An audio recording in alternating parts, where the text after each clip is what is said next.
A Jewish cook sliced open a loaf of bread valued at 500,000 marks. He then ladled out a bowl of potato soup and divided it among the Jews who'd been starving for 3 days. German soldiers soon uncovered the cook's secret. He'd been sneaking extra rations to the prisoners. They raised their whips and lashed him, hitting his head so hard that it split open. Next, they tipped over the bread basin and kicked the soup bowl, spilling every drop onto the ground. They lifted their whips once more and continued beating the cook without a shred of mercy. The other Jews sat nearby, gnawing on small bread scraps, watching the cook suffering with cold indifference. Filled with a burning desire for revenge, the Jewish cook lied about having prepared a feast and lured a German officer into the kitchen. As the officer lifted the pot lid to inspect the food, the cook grabbed a small knife, hid it behind his back, and seized the perfect chance to kill the officer. A grim smile spread across his face. To keep the truth from leaking out, he decided to murder every German officer in the concentration camp, one by one. After that, the Jews used pieces of tin to sharpen daggers, and secretly stashed axes that were meant for woodcutting. A young Jewish boy pretended to repair a boiler, snuck 2 rifles from the armory, hid them in the chimney, and slipped them out without being detected. Once everything was in place, the Jews launched their plan. First, they lured a German officer to try on a new pair of shoes, then attacked him from behind with an axe. But the officer spun around just in time to dodge the strike. The Jews nearby swarmed him instantly.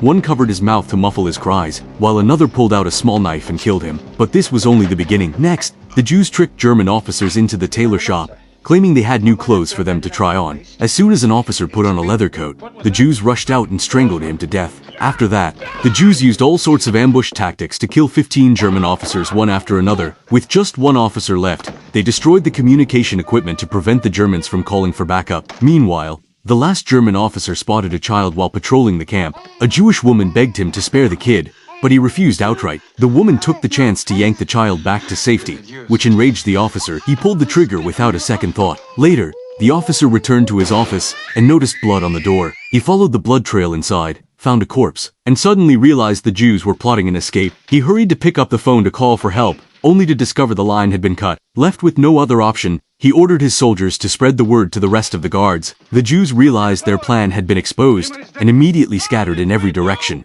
The Germans opened fire right away, spraying bullets at the fleeing prisoners, but the Jews pushed through the hail of gunfire and forced open the barbed wire fence. Tragically, the area outside the concentration camp was dotted with landmines. Many Jews were blown up on the spot. In the end, half of the 600 Jews managed to escape. This event went down as a miracle in World War II history.